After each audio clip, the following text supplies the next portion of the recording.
苹果 AI 中国方案浮出水面，本土巨头百度、阿里提供技术支撑。根据彭博社知名记者 Mark Gurman 的最新报道，苹果公司备受关注的 Apple Intelligence 功能有望在近期迈出登陆中国大陆市场的关键一步。据称，这项智能功能极大概率会在未来的 iOS 18.6 系统中首次为中国用户启用部分功能，而具体的推送时间点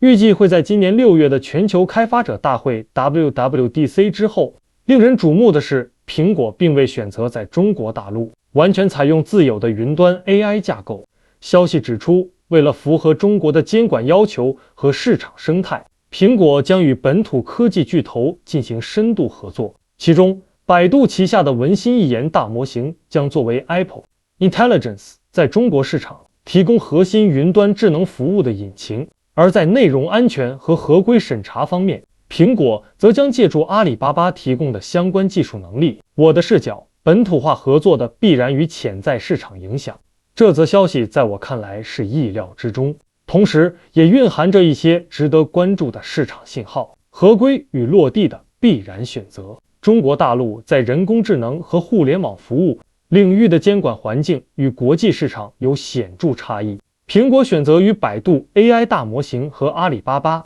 内容审查这样的本土领军企业合作，而非坚持全球统一方案。这并非技术能力问题，更多是出于合规和快速进入市场的战略考量。这种本地化策略是跨国科技公司在中国市场实现规模化落地的几乎唯一路径。对苹果而言，这意味着其核心 AI 能力在中国市场需要与第三方深度绑定，这在一定程度上稀释了其技术的独占性，但也规避了巨大的政策风险和本土化适配成本。对本土伙伴的提振作用，百度文心一言能够成为 Apple Intelligence 在华的核心 AI 引擎，这无疑是对百度大模型技术实力和合规基础的有力背书。这可能提振市场对百度 AI 商业化前景的信心，尤其是在与消费级硬件巨头苹果达成合作后，其技术应用场景和影响力将大幅提升。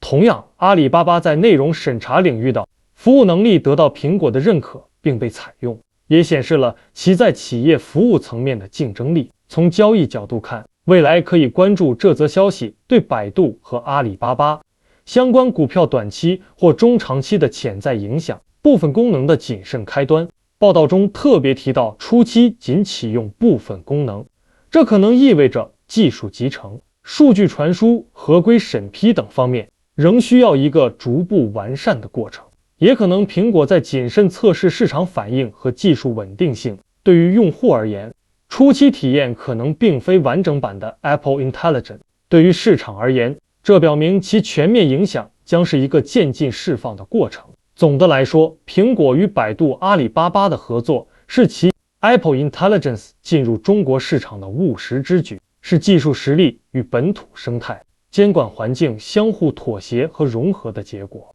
对于关注科技股和中国互联网板块的交易员来说，这是一个重要的合作案例。它不仅影响着苹果在华的竞争力，也可能为百度和阿里巴巴带来新的增长催化剂。市场将密切关注后续功能的开放进度以及合作的具体效果。今天这个话题我就暂时说这么多。如果您有不同的看法或者建议，记得留言告诉我。欢迎订阅我的频道，我是胖僧，谢谢大家。